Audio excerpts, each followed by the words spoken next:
Okay, the next skill is one that is the hardest. This is where we have a problem with each other. And we euphemistically call it an assertive interaction. It's a fight. It's an argument. It's it can get tense. It's where the two of you have a differences of opinion, and it's not something that can be solved quickly. Okay. So it is the most difficult, and what we need to do is be ever mindful that it's our relationship that's the most important thing, not the issue that we're disagreeing about.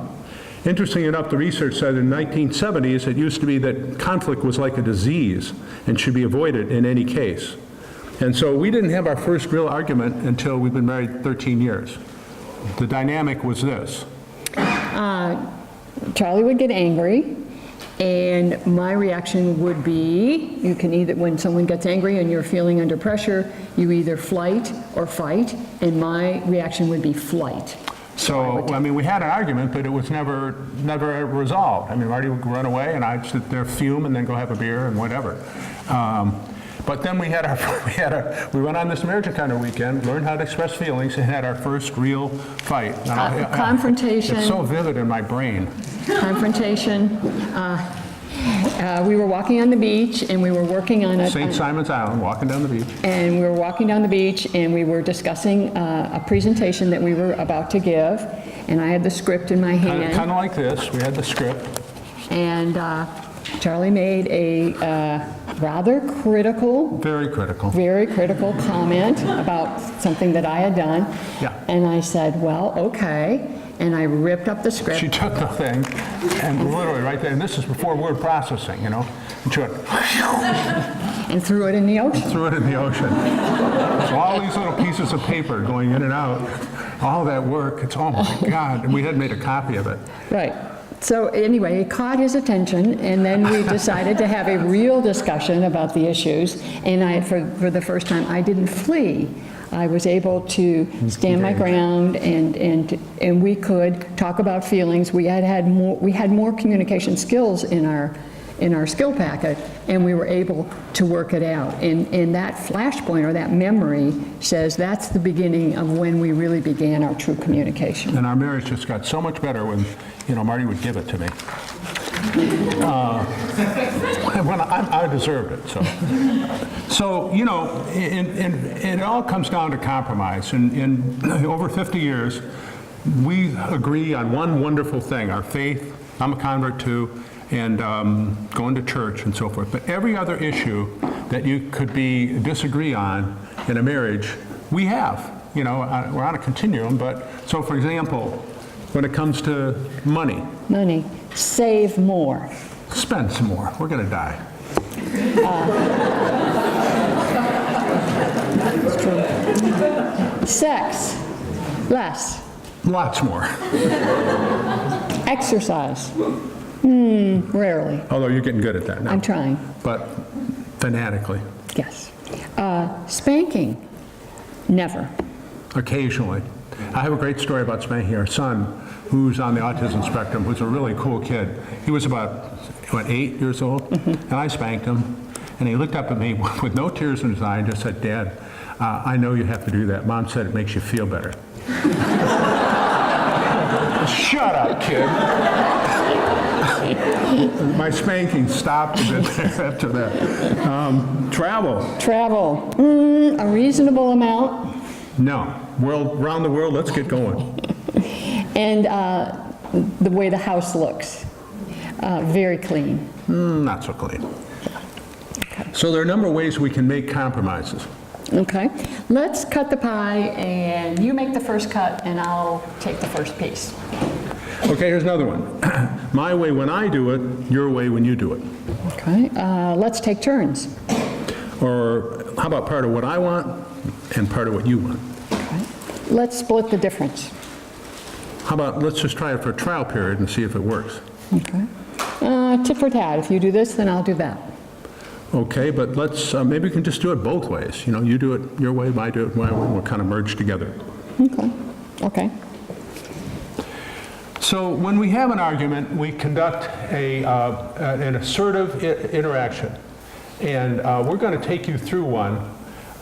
and then, you know, try to get to a template for doing this. We think it's a little sensitive to do it at a table with everyone else around, because this is an area where we have a disagreement with each other. We haven't rehearsed this. I don't know what Marty's got, but I will accept feedback so we can get out of here. Okay, the first thing you always do is say, "Hon, are you open for some feedback?" And Charlie says, Well, the first thing we do is we find a place, too, where we can... "Oh, yeah.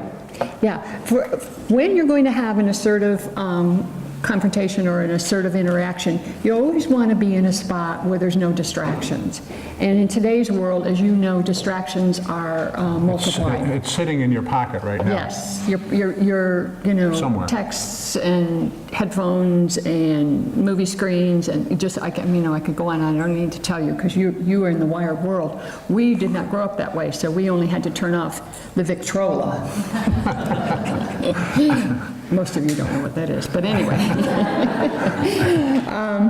Anyway, see if you can clear the decks. And when you have children, should God bless you with children, we suggest that this happens not when they're around or when they're, you know, when they're a distraction. Okay. So you ask if you can get feedback. So Charlie, can I give you some feedback? No, let's go. No, okay, yeah. Yes, you can. Okay. Or I could say, is this a good time for me to give you some feedback? In other words, set the time. So that gives Charlie the total control of the situation. If he says no, we're done. It's not going to happen right now. Okay. Yeah. But he knows that it's out there. So we're going to have to deal with it at some time, but it doesn't have to be right now. So that gives him the control. Okay. Right. Okay. Yes. Okay. Hun, the first thing I do is I state the problem, okay? State the problem. Hun, you like to talk to me when I'm not in the same room. And I'm usually doing something else. And sometimes I can barely hear you. Okay? The second part of a sort of interaction is you state how you feel about the problem. How does this situation make you feel? Hun, when that happens, I feel frustrated and I feel uncertain, not unconcerned, uncertain. Okay? The third part of an assertive interaction is you describe your thoughts and judgments about the problem. My thought is that you really want to share something with me, but you don't want to come to where I am to share it. I judge that I need to stop my activities and either yell louder or go where you are to be able to hear you. Okay? Two retired people wandering around the house screaming at each other. Okay. Step number 4, describe what you need. Okay, you've stated the problem, you've said how you felt, you've talked about your judgments and your assumptions. Now you describe what you need. Hun, I need for us to be in the same room when we talk to each other, unless it's a quick yes or no, like, you know, do you have the car keys? Yes or no. But if we're going to have a conversation, I really need for us to be in the same room. So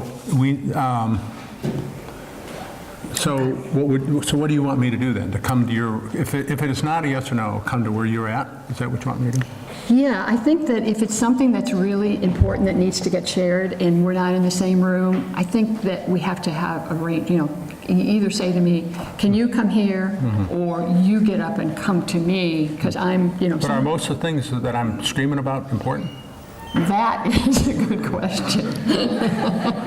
I don't know if they're important because I sometimes can't hear them. Yeah. And I don't know what the context is. Yeah. And so the thing is, you're upstairs, I'm downstairs, right? Sometimes. I'm in the laundry, I'm in the kitchen, I'm, you know, cooking, doing laundry, etc. And this voice from the side said, whoa, whoa, whoa, whoa, whoa. And I'm going,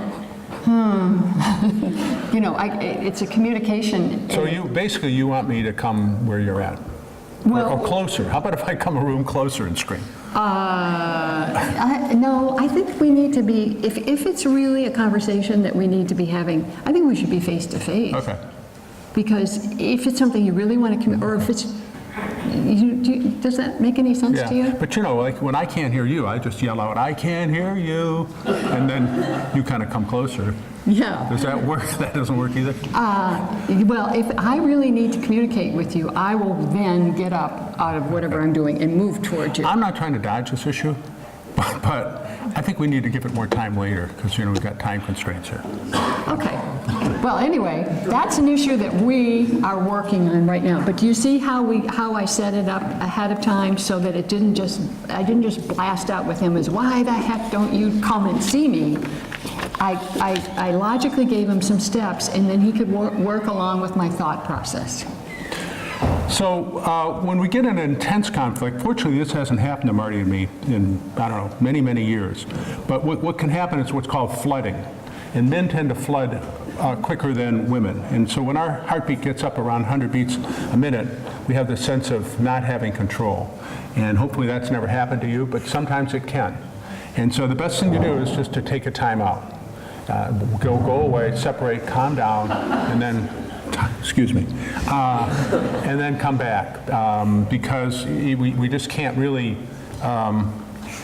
We can't speak with our brains working on a logical, rational way if in fact we're flooded because our blood pressure is too high and we can't control our body, our internal body emotions. So hopefully you don't get to that point, but sometimes obviously at work or you might. And so when you're flooding, separate and then come back when you can talk about it.